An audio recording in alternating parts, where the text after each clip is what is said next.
The morning Esther Ralston rode into the garrison camp. 3 men had already drawn their guns on a rattlesnake and missed. The cook had burned the biscuits black as coal, and Lewis Garrison himself had been wrong about the trail for the better part of 6 miles, though not a single soul in that camp had dared to tell him so. She arrived on a pale dun mare with a bedroll strapped tight behind her saddle, and a rifle she clearly knew how to use resting across her lap. The mare picked her way through the scrub grass and dry creek bed with the sure-footed patience of an animal that had covered hard country before, and Esther sat her like she had been born to the saddle. She was not a small woman, not delicate in the way that men out here expected women to be. She was lean and straight-backed, and her dark hair was pinned under a wide-brimmed hat that had seen considerable weather. She wore a cotton shirt the color of sage, leather riding trousers, and boots that were dusty from hard use. She looked, in short, like someone who had been somewhere and intended to go somewhere else, and was perfectly capable of getting there on her own terms. The year was 1878, and the territory of Wyoming was not the kind of place that invited soft arrivals. Lewis Garrison stood at the edge of the remuda watching her come. He was 31 years old, broad across the shoulders in the way of a man who had been doing physical labor since boyhood, with dark hair that was too long beneath his hat and a jaw that had not met a razor in 5 days. He ran cattle drives for the Hendricks Ranch out of Laramie, had done so for 7 years, and in that time he had built a reputation as the kind of trail boss who did not lose cattle, did not lose men, and did not change his mind once it was made up. His crew, 15 hands, a cook named Burl, and a wrangler named Pete Dahlin, operated on the understanding that Lewis Garrison's word was the closest thing to scripture that the open range provided. He watched the woman ride in and did not say a word, which was unusual enough that Cutter Hayes, who was the oldest of the hands at 42 and had ridden with Lewis for 4 years, turned to see what had caught the trail boss's attention. "Lord," Cutter said under his breath. "She lost?" asked a younger hand named Ramai Fitch, who was 19 and still in the habit of saying things out loud that a wiser man would have kept to himself. Esther brought the dun mare to a stop 10 feet from Lewis and looked at him with gray eyes that were clear and direct and gave away absolutely nothing she did not intend to give away. "You Lewis Garrison?" she asked. "I am," he said. "I'm Esther Ralston. Thomas Hendricks sent me out to find you. Said you'd left Laramie 3 days ago headed for the North Pass through the snowy range, and that if you were going where I thought you were going, you'd be in trouble by now." She did not say it with any particular heat. She did not raise her voice or make a performance of it. She stated it the way a person states a fact that everyone in the room already suspects but has been too polite to acknowledge. Lewis felt something shift in his chest, a small and uncomfortable thing, like a stone rolling over in a riverbed. He had been in trouble. He had known it since early morning when they'd hit the dry creek that shouldn't have been dry, and the terrain had started looking wrong in ways he couldn't entirely account for. He had been about to call a halt and reread the survey maps, but he had not expected to be found out, and he certainly had not expected to be found out by a woman on a dun mare who looked at him like he was a problem she had been sent to solve. "Thomas sent you," he repeated. "His wife's cousin," she said. "I've been through this stretch of Wyoming 4 times in the past 2 years. I know where the North Pass actually is, and I know it isn't where you're currently headed." She said this without cruelty and without satisfaction, and that somehow made it worse. The crew had gone very quiet. It was the kind of quiet that falls over a group of men when something happens that none of them have a ready response for. These were not timid men. Ramai Fitch had once roped a spooked longhorn that had dragged him 40 yards before he got it down. Cutter Hayes had been shot twice in his working life and had both times continued to do his job. A hand named Domingo Vega had ridden out a tornado in a shallow ditch on the Colorado plain and come back to camp shaking but intact. They had faced down rivers in flood lightning storms that turned the sky green, cattle stampedes at 3 in the morning, and the particular menace of men who wanted what was not theirs to take. They were not, as a group, easily impressed or easily silenced. But the toughest crew in Wyoming went quiet the morning she corrected the trail boss without raising her voice. Lewis held her gaze for a long moment. A lesser man might have gotten angry. A proud man might have argued. Lewis Garrison was both of those things in point of fact, but he was also, underneath all of it, a man who had stayed alive and kept his cattle and his hands alive by being honest with himself when honesty was the only useful thing left. "How far off are we?" he asked. "About 8 miles," she said. "You can recover it by this afternoon if you move now and don't lose more time." He nodded once, a short and measured thing. "Then get down off that horse and show me the map." She swung down from the dun mare with an easy grace and walked to where his survey maps were spread across a camp table, and she was right. She was entirely, unmistakably right, and every line on those maps confirmed it, and Lewis stood there looking at the evidence of his own error while the crew remained very still around them and the Wyoming morning burned bright and clear overhead. "All right," he said, after a moment that felt longer than it probably was. "Cutter, move the herd north by northwest. We correct the line at the creek bed." He straightened up and looked at Esther Ralston. "You staying with the drive?" "Thomas asked me to see you through the pass," she said. "So yes." He nodded again, and that was that, except of course it was not that at all. The drive was moving 340 head of Hendricks stock from the summer range near Laramie north to the railhead at Rawlins. A journey of approximately 220 miles that in good conditions took 18 to 22 days, and in the conditions Wyoming typically provided, took somewhat longer. It was late August of 1878, which meant the grass was still good, but the nights were beginning to turn cold at elevation, and the weather could shift in ways that gave no warning and accepted no argument. Esther fell into the pattern of the drive without fanfare. She did not ask for special accommodation and was not offered any. She rode the right flank for the first afternoon, which put her downwind of the herd and in the dust, which was not where you put someone you were trying to impress, but which was also not where you put someone you considered a liability. It was, Lewis realized that evening when he was thinking about things he had told himself he was not going to think about, the position he assigned to riders he trusted to work independently. He had not consciously decided to trust her. He had simply placed her where a trustworthy rider belonged, and his hands had made the choice before his mind caught up to it. He ate his supper that first evening at the edge of the firelight, a little apart from the crew as he usually did, because trail bosses who ate elbow to elbow with their men every night found their authority wearing thin by the third week. He could hear Esther talking with Burl the cook about the state of the biscuits, and Burl's voice had the slightly defensive quality of a man who knew he had been found out but was trying to maintain some dignity about it. And Esther's voice was even and conversational, and there was nothing in it that humiliated him. Ramai Fitch appeared at Lewis's elbow with a tin plate of beans and a piece of that same questionable biscuit. "She's something," Ramai said, in the tone of a young man who has not yet learned to distinguish between his interior monologue and his speaking voice. "She's a navigator," Lewis said.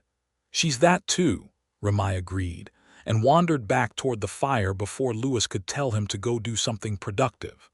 The second day was better than the first because they were on the right line now and the terrain cooperated. The herd moved well, the weather held, and Lewis found himself, in the odd free moments that a trail boss sometimes had while the cattle were steady and the crew was on it, watching Esther Ralston work. She was good on horseback. That was the first and most important thing, and it was not a small thing out here. But she was more than capable in the saddle. She read the terrain with a natural ease that most men took years to develop, picking out the subtle shifts in ground that told you where the water was, where the soft footing was hiding, where a draw might look like a shortcut but was actually a trap. She moved through the landscape like someone who was having a continuous, low-level conversation with it. On the second afternoon, they came to the crossing of the Little Medicine Bow River, which was running fast and murky from rains somewhere upstream. Lewis looked at it and felt the familiar cold calculation of a river crossing, the arithmetic of depth and current, and the particular stupidity of cattle when faced with moving water. "Narrows about half a mile upstream," Esther said, coming up beside him on the dun mare. "Shallower there. Rocky bottom." "I know about the Narrows," he said, which was only partially true. He had heard about them. "Then you know we should probably move now before the herd gets any ideas about that far bank and starts pushing toward the deep channel," she said. He glanced sideways at her. She was looking at the river with the same thoughtful, evaluating expression she seemed to bring to everything, and there was no challenge in her voice, just information, and he had the distinct impression that she genuinely did not care whether he had known about the Narrows before she mentioned them or not. She was not competing with him. She was just doing what needed to be done, which was, he thought, considerably more irritating than if she had been competing with him. A competitor you could argue with. A competent colleague who had no interest in your pride was something else entirely. They moved the herd to the Narrows and made the crossing without incident, which was close to miraculous given that crossings almost always produced some incident. And Lewis did not say anything about it to Esther, but he noticed it and filed it away the way he filed everything that mattered. That evening Cutter Hayes joined Lewis at his spot at the edge of the firelight, which he did sometimes when he had something on his mind that he thought needed saying and had decided Lewis was going to hear it whether he wanted to or not. "That woman knows this country," Cutter said. "Yes," Lewis agreed. "Better than most of us." "Yes."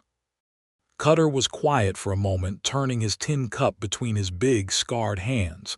"She's not what I expected," he said finally. "What did you expect?" "I don't know exactly. Not her." Lewis said nothing. He was looking at the fire, which was burning down to clean orange coals, and he was listening to the sound of the herd settling for the night, that low oceanic murmur of breathing and shifting weight. And he was trying not to think about Esther Ralston's profile in the firelight, which was a thought that had been presenting itself to him at irregular intervals all day, and that he had been returning firmly to the place where uninvited thoughts belonged. "She's Thomas Hendricks's wife's cousin," Lewis said eventually, as if this were a relevant piece of information. Cutter looked at him with the mild, patient expression of a man who had been alive long enough not to bother arguing with something this obvious. "I know who she is," he said. "That wasn't what I was talking about." He stood up, dusting off his trousers. "Night, Lewis." Lewis watched him walk back toward the fire and said nothing. On the fourth day, they hit their first real trouble, which was not weather and not terrain and not cattle, but a group of 7 men who rode in from the east in the early afternoon looking hungry in a way that had nothing to do with food. They were trail scavengers, men who made their living at the margins of legitimate enterprise, and Lewis knew the type the moment he saw them spread across the grass with that particular casual formation that was not as casual as it pretended to be. Their leader was a raw-boned man named Hicks who wore a long coat despite the heat, and had the eyes of someone who had done the arithmetic on other people's lives and come to conclusions he was comfortable with.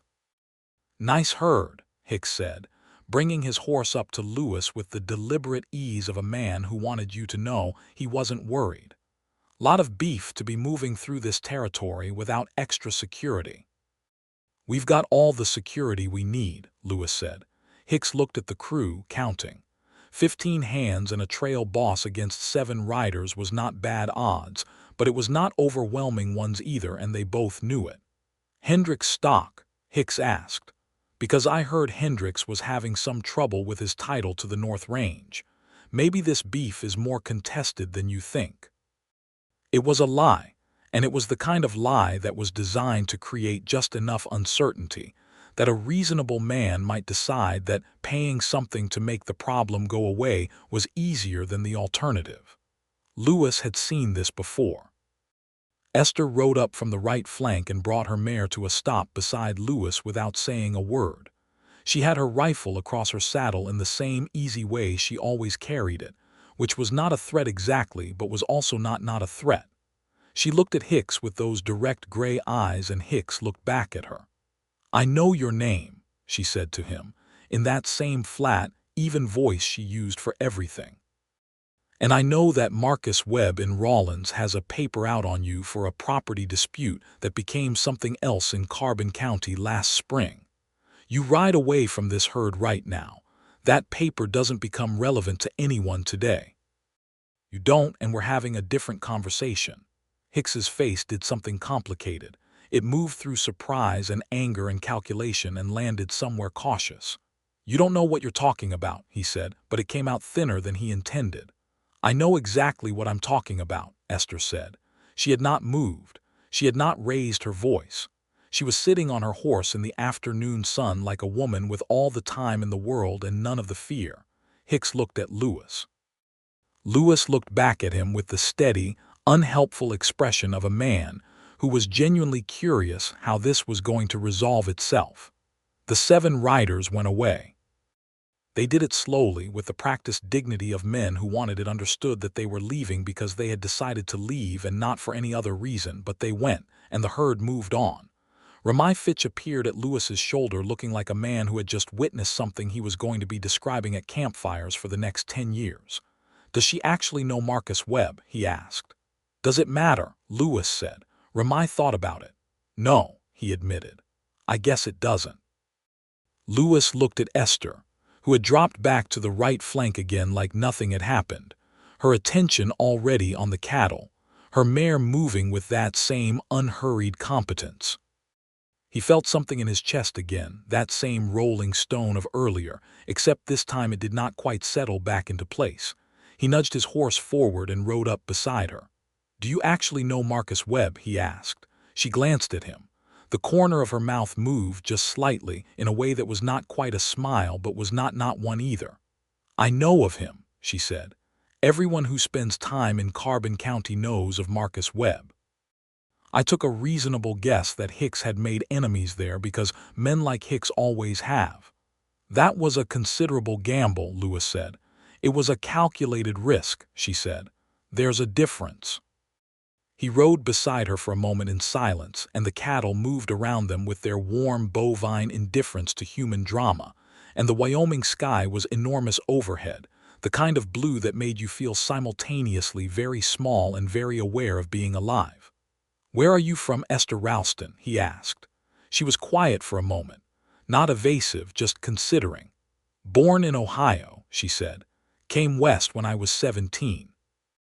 Worked for a survey company out of Cheyenne for 2 years, then guided for the Territorial Land Office, which is how I know this country the way I do. Before all of that, I worked my family's farm, which is where I learned that most problems can be solved if you just stay calm and pay attention." "Survey work," he said. "I was good at it," she said simply. "How old are you now?" 26, she said, and looked at him with an expression that was not quite amused but suggested she understood what he was doing. "You?" 31, he said. She nodded, as if this were satisfactory information, and returned her attention to the cattle, and Lewis rode beside her a little longer than was strictly necessary before he found a reason to be somewhere else. The days found their rhythm, as days on a drive always do. The pattern of it was ancient and functional. Wake before dawn, eat in the dark, move the herd when the light came gray and flat over the eastern horizon, ride through the long morning heat, take the midday break at water if water was to be had, push through the afternoon, bed the herd as the light went amber, eat and sleep and do it again. It was hard, repetitive, and physically demanding work, and it had a way of stripping away everything that was not essential, which was either the best or worst thing about it depending on who you asked. Lewis found himself paying attention to Esther in ways that had moved well beyond professional evaluation. He noticed the way she ate her supper quickly and efficiently, like someone who had been in enough situations where meals were uncertain and had learned not to waste them. He noticed that she read in the evenings when there was enough light, a small battered book that she kept in her saddlebag, and that she read with an intensity of focus that was somehow moving to witness. He noticed that she never complained about anything, not the heat, not the dust, not the camp conditions, not the quality of Burl's cooking, which had not materially improved since her initial assessment of it. He noticed that she laughed sometimes, usually at something Cutter Hayes said, because Cutter was quietly funny in the way of people who had long ago decided that the world was absurd and had found a certain comfort in that conclusion. He noticed that she was patient with Ramai Fitch, who was young enough to be genuinely annoying in his admiration for her, and that she managed this without either encouraging him or embarrassing him, which was a feat of considerable social grace. He noticed all of this and told himself that he was noticing it professionally, because a trail boss needed to understand the people in his crew, and then he stopped bothering to tell himself that because it was no longer convincing. On the 7th day, they camped on a high plain that looked out over 50 miles of Wyoming in every direction, and in the evening the sunset turned the whole sky every color of fire, and the cattle were settled, and the crew was quiet, and Esther sat on a flat rock a little way from the main fire with her book closed on her knee, and her face turned west toward the last of the light. Lewis walked over and sat on a rock nearby. He did not have a particular thing to say. He was not, it should be noted, a man who was practiced at this kind of thing. He had been engaged once, 7 years ago, to a woman in Laramie named Caroline who had eventually, and quite reasonably, decided that a life tied to a man who was gone on cattle drives for 5 months of the year was not the life she wanted, and she had married a hardware merchant and seemed content, and Lewis had wished her well with complete sincerity and had not tried again. He was not opposed to love. He simply had not made room for it because the work had been consuming and the years had moved faster than he expected. He sat on the rock and looked at the sunset. "What are you reading?" he asked. Esther looked at the book in her lap. "Middlemarch," she said. "George Eliot, have you read it?" "No," he said. "You might like it," she said. "It's about people trying to do their best in a world that makes that difficult." "That sounds accurate," he said.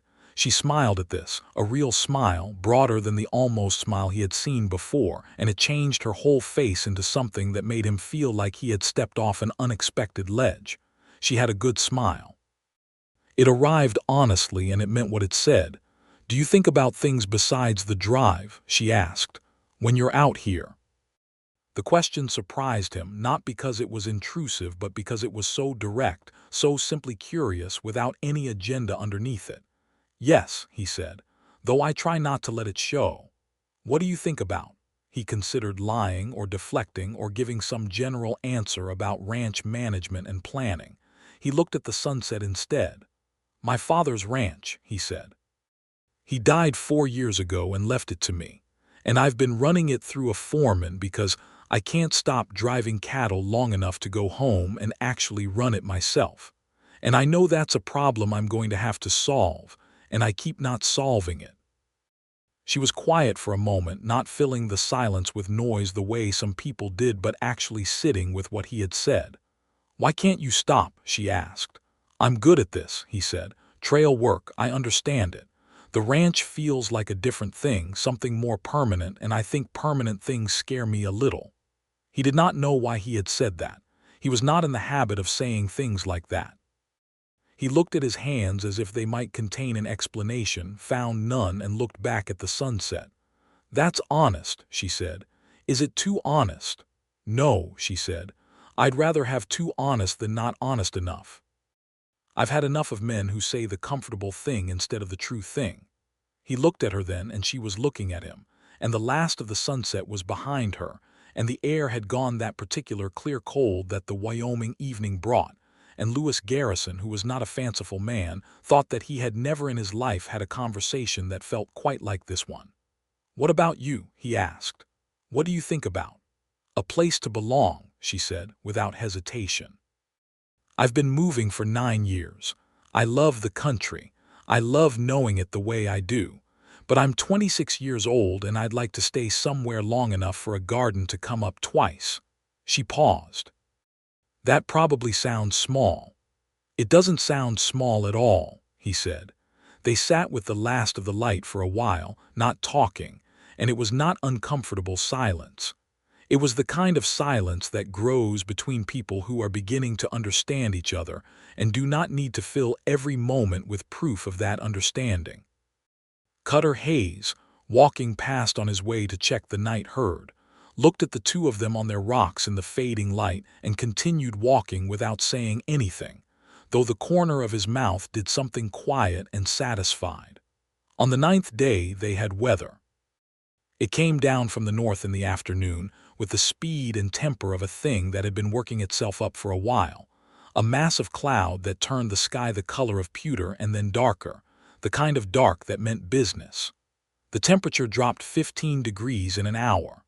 The cattle, which had been moving easily all morning, began to feel it first, that low electrical disturbance of instinct that rippled through the herd like a current. "We need to find shelter," Esther said, coming up to Lewis at a gallop, her hat pulled down and her face already serious. "There's a bowl about 2 miles west, sheltered on 3 sides. I've waited out storms there before." "The herd can make 2 miles?" he asked. The sky was getting worse by the minute. "If we move now," she said. "Move now," he said, and wheeled his horse around and started shouting orders. They moved the herd in the gathering darkness of the oncoming storm, pushing the cattle harder than you like to push them, the crew riding tight formation to keep the animals from spreading and panicking. The wind came first, a long cold blast that flattened the grass and sent the horses skittering sideways. And then the first rain, not gentle but horizontal, stinging and cold.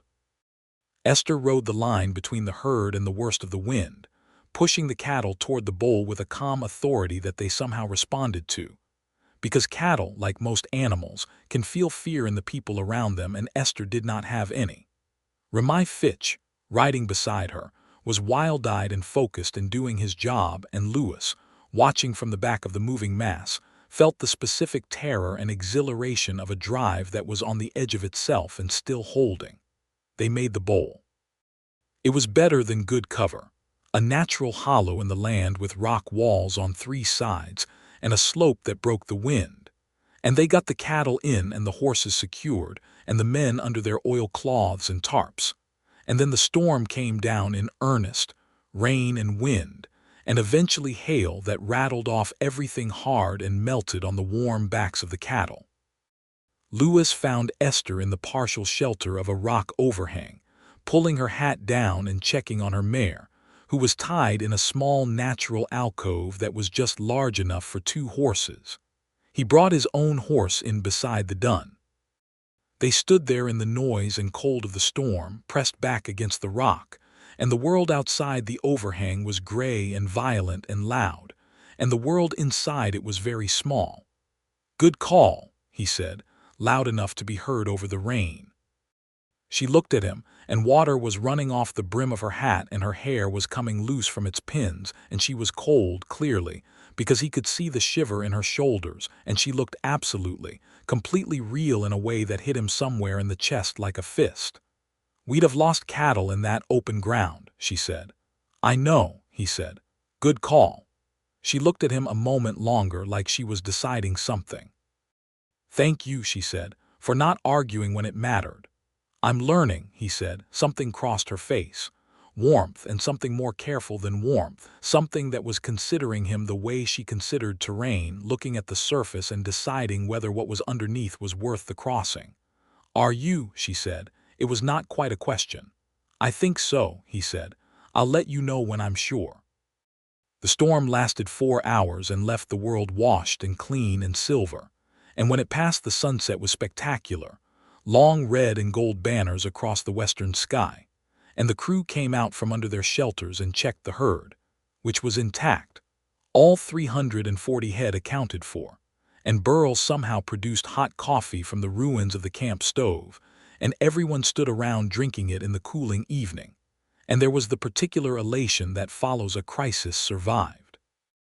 Lewis stood at the edge of the bowl and watched Esther walking the herd line, counting heads with him on one side and Cutter on the other, and he thought about what she had said, about belonging somewhere long enough for a garden to come up twice, and he thought about his father's ranch south of Laramie with its stone house and its good creek, and it's 800 acres of exactly the kind of country she knew and understood.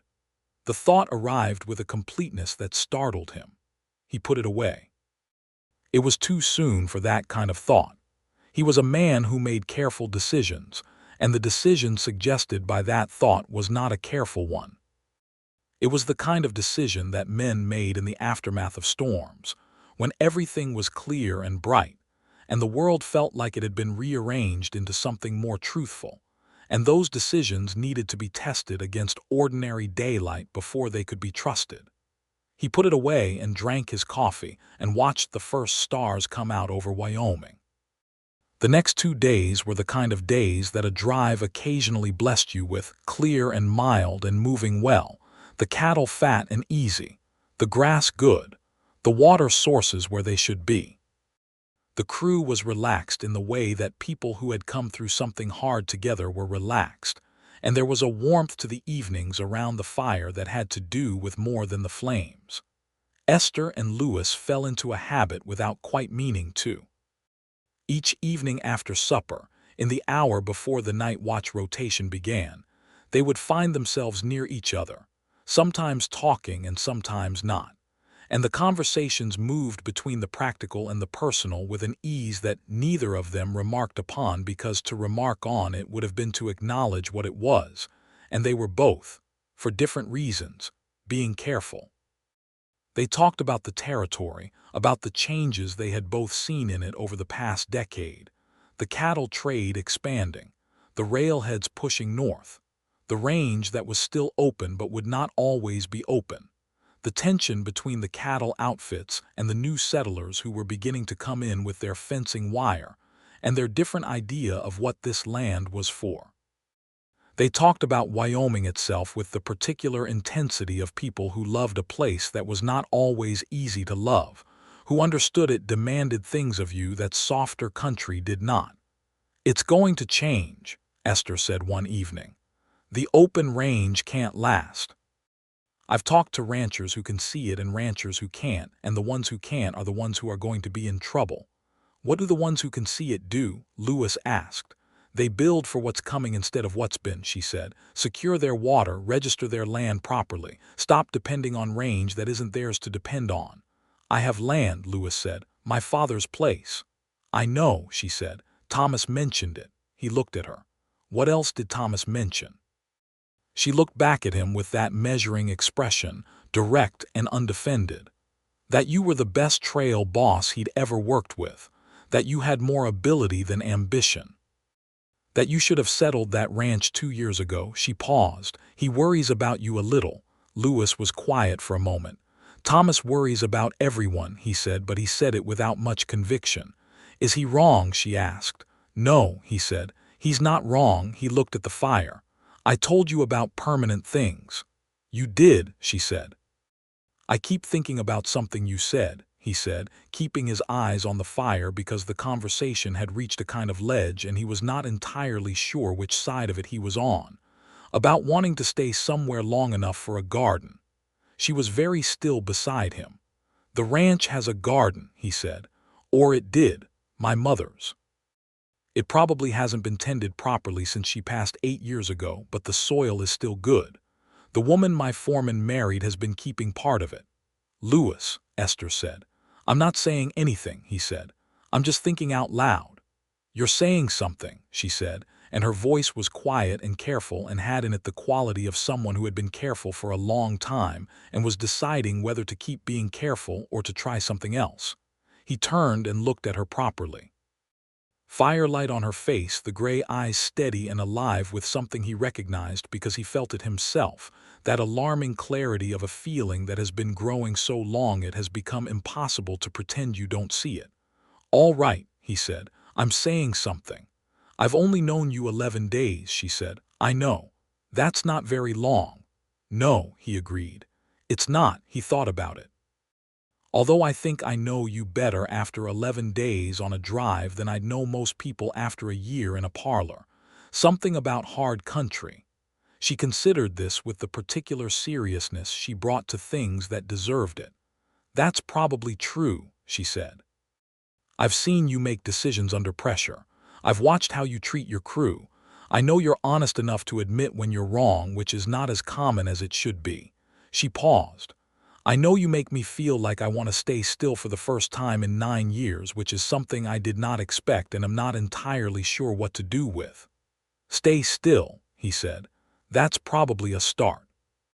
She looked at him for a long time, the fire warm between them and the vast Wyoming night overhead, and then she said, "Ask me something real." He took a breath. "Would you come see the ranch?" She held very steady. "When the drive is done." "Yes," he said. "Come see the ranch." No promises either way, just come and see it. She was quiet for a long moment. An owl called somewhere in the darkness, and the cattle shifted and settled, and the fire crackled with something like approval. "Yes," she said. "All right, I'll come and see the ranch." He felt something in his chest that he could only describe as relief, which surprised him because he had not known until that moment exactly how much he had wanted her to say yes. They sat together a while longer after that, not needing to say anything more, the agreement between them like a new country on a map, one that did not yet have all its features filled in but whose outlines were clear enough. The next morning, Ramai Fitch observed to Cutter Hayes that the trail boss seemed different, and Cutter, who had been observing this development since approximately day 2, said nothing except that young men who paid too close attention to other people's business tended to find themselves assigned to the least desirable positions on the flank rotation. Ramai went away looking thoughtful, and Cutter smiled at nothing in particular. On the 14th day, they came to the particular stretch of the snowy range foothills that had been the point of contention from the beginning, the pass that Lewis had been heading toward incorrectly when Esther arrived. It was high and beautiful country, the kind of place that made you understand why people had crossed a continent to get here. Pine-dark ridges and the bright silver thread of snowmelt streams, and the air at elevation thin and pure and cold, even in late August. The pass that Esther knew was narrower than the one on the standard maps, a thread of trail through a gap in the rock that looked, from below, like it would not fit a cow, much less 340 of them. Lewis looked at it with the flat, evaluating expression of a man who is working through a problem. "It widens," Esther said. 50 yards in, it opens to a good wide shelf. I've brought survey mules through twice. The floor is rock, which means no bog, no sinking. The other side drops to a clear run to the valley." "How wide at the narrowest?" he asked. "Wide enough," she said. "You'll need to send them through in a line, not a mass. It'll take longer." "How much longer?" 3 hours instead of 1, she said. "But the other pass that you were heading for, the wider one, it floods from under when there's been significant rain in the high country, and there's been significant rain in the high country. You'd lose animals." He looked at the narrow gap and then at her, and she was looking at him with patience and absolute certainty. He had learned, in 14 days, to respect that certainty. She was not careless. She did not state things as fact unless they were fact. 3 hours, he said. 3 hours, she confirmed. "Let's move," he said. The cattle went through the narrow gap in a long, patient line, and it took 3 hours and 20 minutes, and not a single animal was lost. And on the other side, the valley opened up in exactly the way she had said it would, green and broad and wide enough to rest the herd for the afternoon before the final push toward Rawlins. Lewis brought his horse alongside Esther's at the top of the descent, and they looked down at the valley together. The herd spread below them like a brown tide moving into the green, and the sky above was the particular blue of a high Wyoming afternoon, and he said nothing for a long time because there was nothing that needed saying. Eventually Esther said, 4 more days to Rawlins." 4 more days, he agreed. She looked at him. There was something in her expression that was both vulnerable and very brave, like someone who has decided to say the honest thing and is committed to it. "I keep thinking about what you said," she said, "about the ranch. Good thoughts or cautious ones?" He asked. "Both," she said. "Mostly good." She paused. "I want to be honest with you. I've been careful for a long time about where I put myself and who I put my trust in. I've watched women out here make choices that looked like one thing and turned out to be something else, and I've been determined not to do that." "That's a reasonable determination," he said. "But I also think that being careful all the time is its own kind of loss," she said. "And I think you are, in fact, a man worth trusting. I think you were worth trusting before I decided to think about it, which is probably the more honest version of what I mean." He felt that thing in his chest again, but bigger this time, something warm and solid. "I want to tell you something," he said. "All right," she said. "I've been driving cattle for 7 years because I was good at it, and because it kept me moving, and because moving made it easy not to think about what I was moving away from," he said. "Which was mostly the idea of settling into a life and being responsible for it in a way you can't put down and pick back up when you feel like it." He looked at the valley below, the cattle moving through the green. "I don't think I want to move anymore." She looked at him with those clear gray eyes, and he looked back, and there was something between them that had been building since that first morning on the flat Wyoming plain, something real and shaped and undeniable. "Let's get these cattle to Rawlins," she said, and there was a warmth in her voice that was different from before, a warmth that belonged to him specifically. "Let's," he agreed. The last 4 days of the drive passed the way the ending of something good always passes, with a quality of attention and presence that made each ordinary moment feel more significant than ordinary moments usually are. Lewis noticed things he had not noticed in years: the way the light moved across the sage flats in the late afternoon, the sound of the herd moving on good grass, the particular creak of saddle leather in the cold early morning. He noticed them because he was paying attention, and he was paying attention because Esther had reminded him, without saying anything directly about it, that attention was something you owed to the life you were actually living. They rode together in the long afternoons, talking about everything. About Ohio and Wyoming and the differences between people who were born into hard country and people who chose it. About ranching and the mechanics of it, the practical matters of land and water and stock management that were less romantic than the wide sky and more important. About what she knew of farming from her girlhood and what he knew of land management from his father, and how those two things were not so different. About smaller things too, what she liked to read and what he had never gotten around to reading and should. That he was a better than average shot with a pistol but mediocre with a rifle. That she was excellent with a rifle and could not throw a lasso to save her life, which she demonstrated one afternoon to the quiet entertainment of the crew, who had the good sense to express that entertainment only among themselves. Domingo Vega, who was a man of few words but considerable perception, said to Cutler one evening that watching the trail boss and Miss Ralston was like watching a river find its bed. It moved where it was always going to move, and you could see it was right even before it got there. Cutter told him that was well said and poured him more coffee. They arrived at Rawlins on a clear September morning, the town rising from the flat plain around the railhead, with its particular combination of practical and aspirational architecture, the cattle pens and stockyards at the edge, and the main street running with the various business of a territory town in full operation. The herd went into the pens without event. The Hendricks buyer was waiting as arranged. The count came out correct, and the paperwork was completed with the efficiency of people who had done this before.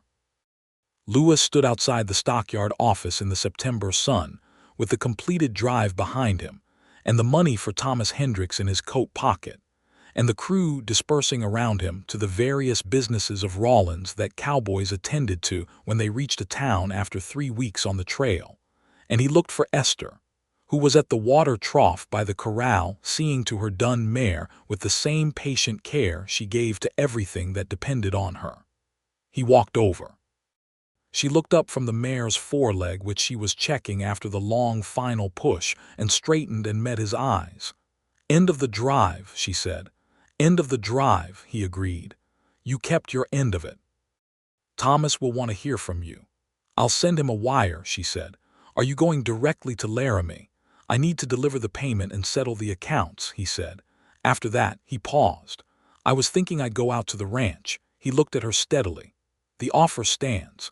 She had been careful all the way here, managing the warmth between them with the measured hand of a person who did not want to arrive somewhere and find the ground less solid than it had appeared. But she looked at him now with an expression that was, for perhaps the first time, not measuring anything. It was simply open. "I need to send that wire to Thomas," she said. "And I have a few things to see to in Rawlins, but I could be ready to ride in the morning." "Morning is good," he said. She smiled at him, fully, without reservation, and he thought that he would make any number of difficult journeys for the sake of seeing that smile directed at him without reservation.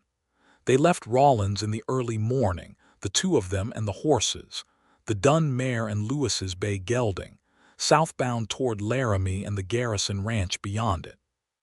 The crew had scattered, as crews always did, some heading for home, and some heading wherever their version of home was in the particular rootless geography of trail riders. Cutter Hayes had shaken Lewis's hand and said, with the economy of a man who says important things simply, "Don't be stupid about this one," and ridden away. Ramai Fitch had waved at Esther with a big, guileless enthusiasm that made her laugh, which Lewis decided to be charitable about. The ride to Laramie took 2 days. They stopped at a way station the first evening that had a small inn attached to it, a family operation run by a German couple named Schiller who were hospitable and incurious, and served a supper of roasted beef and potato bread that was the best meal Lewis had eaten in 3 weeks. Esther ate with the appetite of a woman who had been living on Burl's cooking and made no apology for it, which endeared her to Lewis in a way that he could not entirely account for. In the morning they ate breakfast in the Schillers' kitchen, and the older Mrs. Schiller, who was perhaps 60, and had the sharp, comfortable authority of someone who had raised a family on the frontier and was no longer surprised by anything, looked at the two of them with an expression of benevolent assessment, and said, in her accented English, that it was good to see young people with sense about them, and went back to her bread. Lewis delivered the Hendricks payment in Laramie the following afternoon, settled the accounts with the company, filed the paperwork, and stood on the main street of Laramie in the afternoon light with Esther beside him, and felt the particular lightness of a man who has put down something heavy and is noticing his own hands for the first time. "Ranch is about 12 miles south," he said. "I know," she said. "Thomas mentioned the direction." "Thomas told you a lot," he said. "Thomas wanted me to know what I was riding out to find," she said plainly, and Lewis understood then that Thomas Hendricks, whom he had worked for 7 years and trusted without always examining that trust, had done him an enormous and deliberate kindness in sending Esther Ralston out to find him on the wrong trail in Wyoming. He made a mental note to thank Thomas properly, and they rode south. The Garrison ranch sat in a fold of land where a long ridge broke the wind from the north, and a creek ran east-west through the valley, good clear water with cottonwoods along it that had gone gold in the September light. The house was stone, built by Lewis's father with the permanence and stubbornness of a man who had decided this was where he was going to be and intended the building to express that decision. It was not a grand house, but it was a solid one, 2 stories, with a long porch across the front facing south toward the best of the light, and outbuildings arranged with the practical logic of someone who had thought about how work and life should flow together. His foreman, a steady man named Carl Brower, was at the gate when they rode in, having been wired from Laramie, and he shook Lewis's hand with quiet warmth and nodded to Esther with the careful respect of a man who has been told by his employer that a particular guest is to be made welcome. Esther walked out from the horses toward the house, and then past the house to where the remnant of the garden was, the raised beds that had been Lewis's mother's, some of them still growing things where Carl's wife, a kind and practical woman named Dorothea, had maintained them. Lewis watched her from the porch. She stood in the garden for a long time, looking at the soil, touching a plant here and there, her back to him, and the cottonwoods along the creek were gold and the light was long and October was only weeks away. When she came back to the porch, her eyes were bright in a way she was not entirely managing. "It's good soil," she said. "My mother thought so," he said. She looked at the house and then at him and said nothing for a moment, and what was in her face was the thing she had been careful about for 9 years, the wanting of something permanent, and it was right there, completely visible, and she was not hiding it. "I'd like to stay," she said, "if the offer is still standing." He stepped off the porch toward her. The offer, he said, was never going to stop standing. He was very close to her now, close enough to see the fine lines around her eyes from years of squinting into the western sun, the small scar on her chin from some old incident she had not mentioned, the way the September light made the gray of her eyes look like water over stone. "I want to be clear about what I mean," she said, because she was someone who was always clear about what she meant. "Be as clear as you like," he said. "I mean I want to stay here," she said. "Not just to visit, I mean I want this to be the thing I stay for." She held his gaze. "I'm saying that so there's no confusion later about what I was agreeing to." "There's no confusion," he said. "I know exactly what I'm offering, and I'm offering all of it." She reached up and put her hand against his jaw, a gesture that was completely unguarded, and he covered her hand with his, and the garden was behind her, and the stone house was behind him, and the whole of Wyoming was around them in the autumn light. He kissed her in the way that things find their bed, as Domingo had said about the river, like something that was always going to happen, arriving exactly on time. Dorothea Brower, who had come to the kitchen door to call them in for coffee, saw this and retreated quietly back to the kitchen with the expression of a woman who has just had a good suspicion confirmed, and put the pot back on the stove. What followed was the kind of time that does not lend itself to rushing, the autumn on the Garrison ranch, which became as much Esther's as Lewis's before the first frost had finished its work on the garden. She learned the land with the same methodical attention she had given the survey country, walking it, mapping it in her own private way, understanding its water and its grass and its wind patterns, and where the cattle would need to shelter when the deep winter came. She and Lewis worked together with the easy efficiency of people who think in similar ways about practical problems, and they argued sometimes, which was inevitable between two people who were both accustomed to being right, and the arguments were clean and honest, and resolved themselves without damage, because neither of them was interested in winning at the cost of the truth. Lewis sent a letter to Thomas Hendricks that November that was longer than any letter he had written in years, and Thomas's reply came back by the next post, 2 pages in Thomas's sprawling hand, the gist of which was that he had known from the moment Esther had looked at his maps and said she thought she knew where Lewis Garrison had gone wrong, that these two people were going to find each other, and he was very pleased to have been the instrument of it. And his wife sent her love and expected to be invited to the wedding. Lewis showed this letter to Esther. She read it with her morning coffee, sitting at the kitchen table in the clear November light, and when she finished she looked up at him. "Thomas is very sure of himself," she said. "He usually is," Lewis agreed. "He's not wrong, though," she said. "No," Lewis said. "He's not." He had been thinking about the wedding. He had been thinking about it for several weeks in the careful, serious way he thought about things that were important, turning it over and examining it from various angles. He had spoken with Carl Brower, who had only said in his way that it was past time. He had written to his sister in Colorado, who had replied with an enthusiasm that suggested she had been waiting for this particular letter for some years. He had thought about how to say it. He had drafted various versions of the question in his head, and found all of them either too formal or not formal enough. He had ultimately decided that with Esther, the best approach was the direct one, because she was a person who valued directness and who would find elaborate staging more amusing than moving.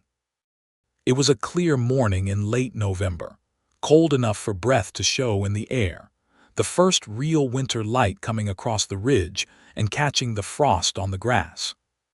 They were at the corral together, checking on a mare that had been moving stiffly, and Esther was running her hand down the horse's foreleg with focused attention, and Lewis was watching her, and it was simply the right moment. "Esther," he said. She said, still focused on the leg. "Will you marry me?" She straightened up and turned and looked at him with an expression that moved through surprise and something very warm and something he could only call recognition, like a person seeing their own face in clear water. "Yes," she said, "of course I will." "Of course," he repeated, smiling. "I've been waiting for you to ask me," she said, with the candid simplicity that was entirely her own. "I thought perhaps I would have to prompt you eventually." He laughed, a real laugh, the kind that surprised him, and she was smiling, and the mare between them snorted at the cold air, and the frost was burning off the grass in the morning light. And Lewis Garrison thought that this was what permanent felt like, not the frightening thing he had imagined, but this. A clear morning and a straight answer, and the knowledge that you were standing exactly where you were supposed to be. They were married in December of 1878 at the stone church in Laramie, which was the closest town of sufficient size to accommodate the gathering. Thomas and his wife Clara came, and Clara held Esther's hands and said that she had known from the moment Esther had looked at Thomas's map of the Garrison cattle route that she had the same directness that Lewis needed. Cutter Hayes came, looking uncomfortable in his good coat but very pleased, and shook both their hands hard. Carl and Dorothea Brower were there, Dorothea with a quiet happiness that made her seem younger than her years. Ramai Fitch appeared, somewhat to Lewis's surprise, apparently having ridden 3 days from his current position on a ranch near Cheyenne, because no one had told him he was not invited, and there was no reason to exclude him. Esther's one living relative who could be reached in time was an aunt in Denver who sent a telegram of congratulations and a package that arrived 2 days later containing a very good quilt and a note that said she expected to visit in the spring. The ceremony was brief and honest, and the minister, a practical man named Driscoll who had married many frontier couples and had calibrated his services accordingly, said the necessary words with appropriate weight and moved things along.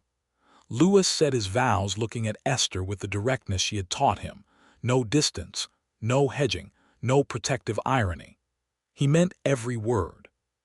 He said it with the straightforwardness of a man who had spent too many years moving, and had finally come to understand that stopping was not surrender but arrival. Esther said hers looking back at him with those clear gray eyes, and her voice was level and certain and warm, the voice of a woman who had made the choice she intended to make and was completely at peace with it.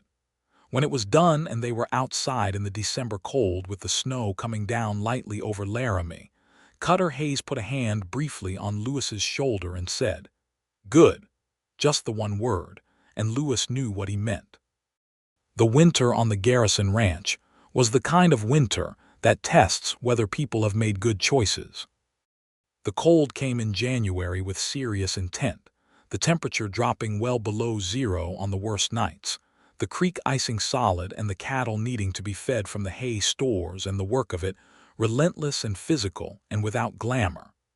Esther worked beside Lewis and Carl without complaint, not out of a desire to prove anything, but because work was simply what needed to be done, and she was someone who did what needed to be done. She had more practical experience with cold weather farm management than Lewis had expected, the Ohio winters having been her training ground, and she brought a specific knowledge of livestock in hard cold that was useful and was taken seriously. There were evenings, after the work was done and Carl and Dorothea had gone to their quarters in the north wing, and the house was quiet, when Lewis and Esther sat at the kitchen table with coffee and the lamp between them, and the wind outside made its long argument with the eaves, and the warmth of the house was complete and earned, and Lewis felt something he could only call deep contentment. The kind that comes not from the absence of difficulty, but from the presence of the right person alongside you in the difficulty. Esther read to him sometimes in those evenings, from Middlemark, and from other books she had acquired from the lending shelf at the Laramie Mercantile, and Lewis, who had never been a reader, found himself listening to her read with the particular pleasure of a person discovering something late that has been available all along. He read himself, eventually, working through books in the way he worked through terrain, methodically and with full attention. They talked in the long winter evenings about everything and about the specific things that mattered, about what they wanted the ranch to be and to grow into, about the children they hoped for, about the country and where it was going and how the life they were building fit into its changes. In February, Esther told him she was pregnant. She told him in the morning, at the kitchen table, with her coffee cup between her hands and the particular directness she brought to important things. "I believe we're going to have a child," she said. "By my count, sometime in September." Lewis looked at her across the table in the winter morning light and felt something move through him that was larger than anything he had adequate words for, something that included joy and fear, and the specific gravity of understanding that the life you have chosen has chosen you back. He got up and went around the table and held her face in his hands, this woman who had ridden into his camp on a pale, dun mare and corrected him without raising her voice and changed the direction of everything. And he said, with his forehead against hers in the cold February kitchen, "September is a good month." She put her hands over his and said, "Yes, it is." Spring came as Wyoming springs came, fighting through the mud of snowmelt and the cold snaps that April always tried to reintroduce, and then breaking into something wide and green and full of intention. Esther planted the garden in May, all of it, the full extent of the raised beds and several new ones she had designed over the winter with Carl's help. The soil turned and amended with the composted material she had been preparing since November. Lewis watched her in the garden sometimes from the porch, the way she moved through it with a purposeful care that was different from the way she moved through everything else, slower, more tender, as if the garden were a different kind of country that required a different mode of attention. She was showing by June, and she worked the garden with the serene determination of a woman who had done hard physical things for most of her life and saw no reason to stop. Thomas Hendricks and Clara came in July, as promised, and Clara walked the garden with Esther and talked about things that Lewis only partially understood and was happy not to fully understand, and Thomas and Lewis sat on the porch and talked about the coming year's drive, which Lewis was going to run with a new trail boss because he was, at last and deliberately, not going anywhere. "You look like yourself," Thomas said. "The version of yourself I thought was in there." "Stop," Lewis said. "I'm serious," Thomas said. "You look like a man who stopped running." "I was never running," Lewis said. Thomas gave him a look of calm patience. "I may have been running," Lewis said. Thomas smiled. "She's magnificent, you know, Esther. I knew she was good at her job, but I didn't fully understand who she was until I watched her over there with Clara, just the way she is in the world." He paused. "You got very lucky." "I know," Lewis said with complete sincerity. "You also," Thomas said, "got lost on a trail you'd have been embarrassed to get lost on, which I will graciously refrain from mentioning." "You just mentioned it," Lewis said. "I did," Thomas agreed, and they drank their lemonade in the July heat and were comfortable with each other in the way of people who have worked together long and with mutual respect. The baby was born on the 15th of September, 1879, during a night that was clear and cold and full of stars, the kind of Wyoming night that felt like an argument for everything that was good about being alive in the world. He was a boy, born big and loud and entirely healthy, and he announced himself to the Garrison Ranch with the full-throated conviction of someone who had arrived somewhere important and intended everyone to know it. Lewis was present because he had not left and was not going to leave, and when Dorothea Brower placed the baby in his arms, he held his son and looked at Esther, who was exhausted and entirely present, her dark hair loose and her gray eyes very bright, and he could not speak for a moment. "Hello," he said, eventually, to the baby, who stopped crying for a moment and looked up at him with the unfocused intensity of the very newly born. Esther laughed softly and warmly, the most tired sound he had ever heard from her and also the most happy. "He looks like you," she said. "He looks like he has opinions," Lewis said. "He's definitely yours," she said. They named him James, after Lewis's father, And James Garrison came into the world with good lungs and a strong grip, and the broad-shouldered promise of a child born into a place that was going to love him well. That autumn was the best of Lewis's life up to that point, and he was honest enough to say so to the people who asked. The ranch work was demanding, as ranch work always was, but it had the deep satisfaction of work done on one's own land, work that built something that would persist.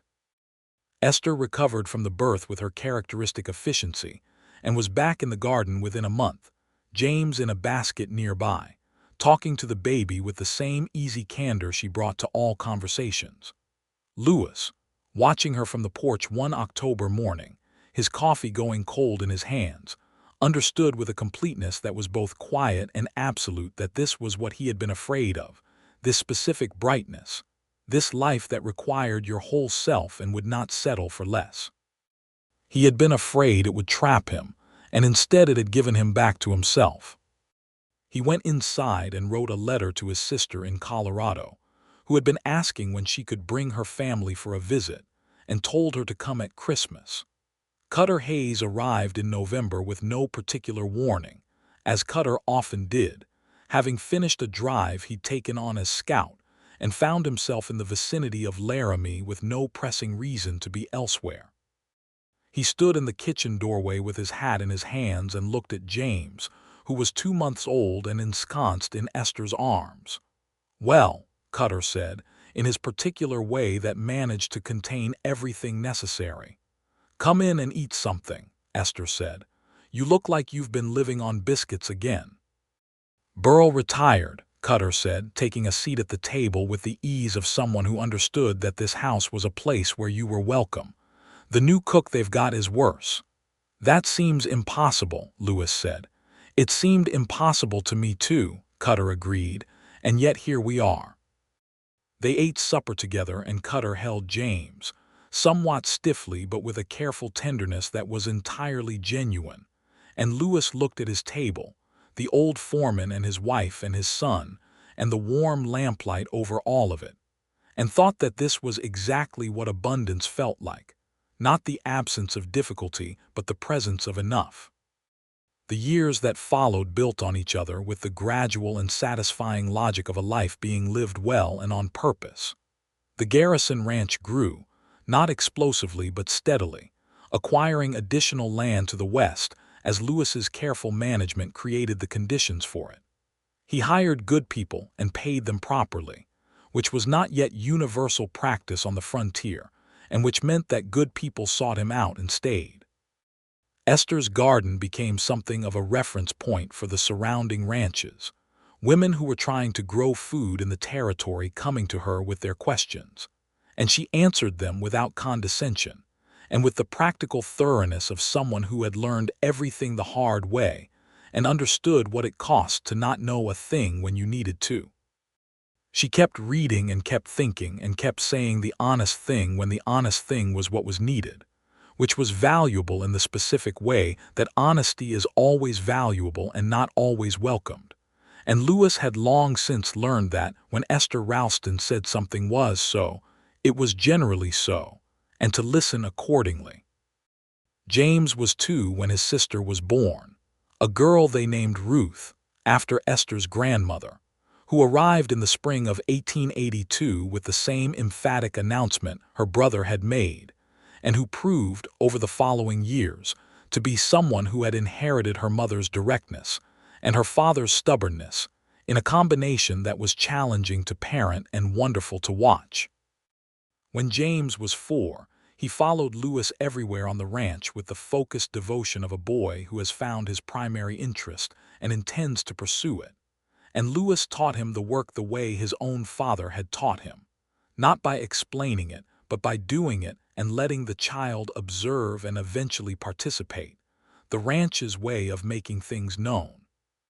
When Ruth was 3, she followed Esther into the garden and was given her own small plot of ground, a raised bed just her size, and approached its management with a seriousness that made even Carl Brower, who was not a demonstrative man, smile into his work. In 1883, Thomas Hendricks came to Lewis with a proposition, which was that Lewis take a formal partnership stake in the Hendricks operation, becoming not just the man who moved Thomas's cattle but a genuine partner in the enterprise, which would involve Lewis less time on the trail and more time in the business of it, the planning and the negotiating and the longer-term management of something that was growing into a significant ranching concern. Lewis and Esther talked about it over several evenings, and Esther asked the questions that needed asking and Lewis gave the answers that were true, and they made the decision together, which was how they made all their significant decisions. Lewis accepted the partnership.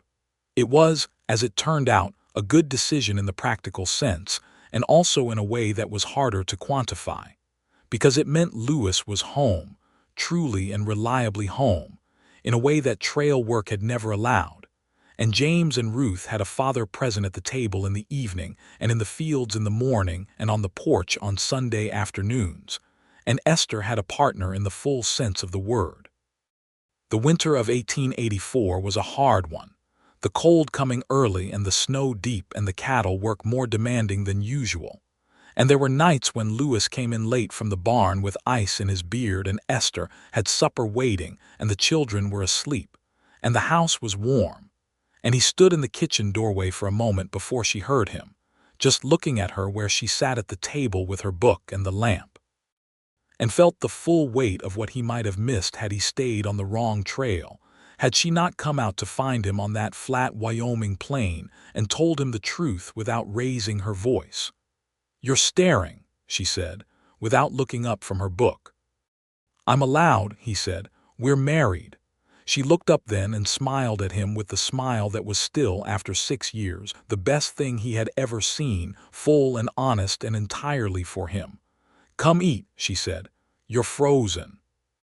He came in and shed his coat and sat at the table and ate the supper she had kept warm for him, and she sat across from him with her coffee and told him about James's latest argument with Dorothea's youngest boy over the best way to rope a calf, which James was very confident he had the correct answer to, and the correctness of which Esther had gently declined to adjudicate.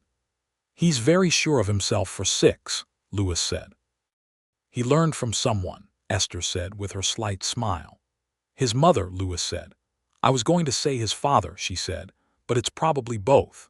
He reached across the table and covered her hand with his, the same way he had done that first time in the Wyoming afternoon, and she turned her hand over to hold his, the same way she had done then, and they sat in the warm kitchen with the cold pressing at the windows and everything they had built together around them. In the spring of 1885, when James was 5 and Ruth was 3, and the ranch was fully into its purpose, and Lewis had been home for 2 consecutive winters for the first time in his adult life, Esther found him in the kitchen early one morning with the look she had worn the first time she had told him the important thing. "I think we're going to have another," she said. Lewis looked at her over his coffee cup and felt the joy again, cleaner this time, without the fear, because he knew now that he was not going anywhere and this life was exactly the one he intended to keep living. "November, maybe," she said. "November is good," he said. She sat down across from him in the morning light, the Wyoming spring coming through the kitchen window in all its clear golden tension, and they were quiet together for a moment in the particular way they were quiet together, full rather than empty. "Do you know what I've been thinking about?" she said. "Tell me," he said. "That first morning," she said, "when I rode into your camp and you were 8 miles in the wrong direction and the crew was all watching and you looked at me like you were deciding something." "I was deciding something," he said. "What were you deciding?" she asked, though she was smiling. "Whether to be proud or to be honest," he said, "and you made it easy," he said. "You didn't give me anything to push against. You just stated the facts and waited." She considered this. "I had been told you were a man who could hear the truth," she said. "Thomas told me that." "Thomas tells everyone everything," Lewis said. "In this case it was useful," she said.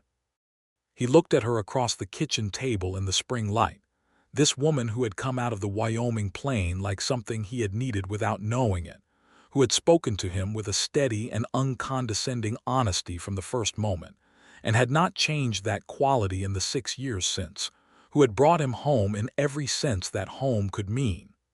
"I want to say something," he said. "Say it," she said. "I was wrong on that trail," he said, "and you were right, and I don't mean about the directions." She looked at him with those clear gray eyes, steady and warm and entirely present. "You were right to come," he said. "I was going the wrong way in more than direction, and I didn't know it until you showed up and started telling the truth about everything, and I don't know if I ever thanked you properly for that." She was quiet for a moment, holding his gaze. "You bought a partnership in a ranching concern," she said, "and came home and have been here every morning for 2 years, which is the best thank you I've ever received." "I intend to keep it up," he said. "I'm counting on it," she said. Outside, the spring was advancing through the valley, the cottonwoods along the creek showing their first pale green, the cattle in the south pasture moving with the new grass energy of animals who have come through a winter and found themselves on the other side of it.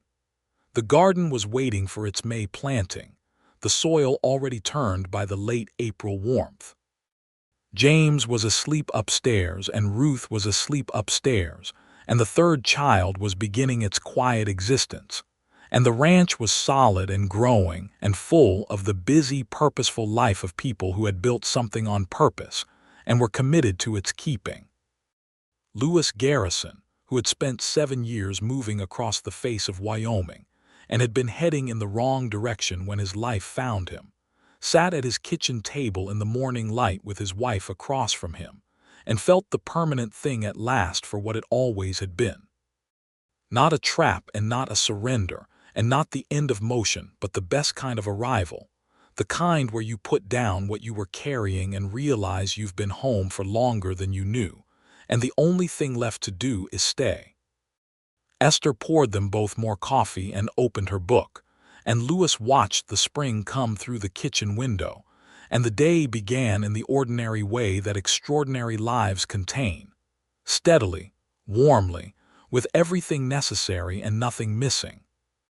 The child that came in November was another boy, whom they named Thomas, because there was a debt there that deserved acknowledging, and Thomas Hendricks, when he heard, sent back a letter that was half gratified and half embarrassed and entirely delighted, and Clara Hendricks sent a quilt, and Dorothea Brower cried in the kitchen in the good way, and Carl said that the house was full now and looked satisfied about it, and Cutter Hayes, when the news reached him wherever he was in the territory, sent a brief letter that said only, "Good, keep them."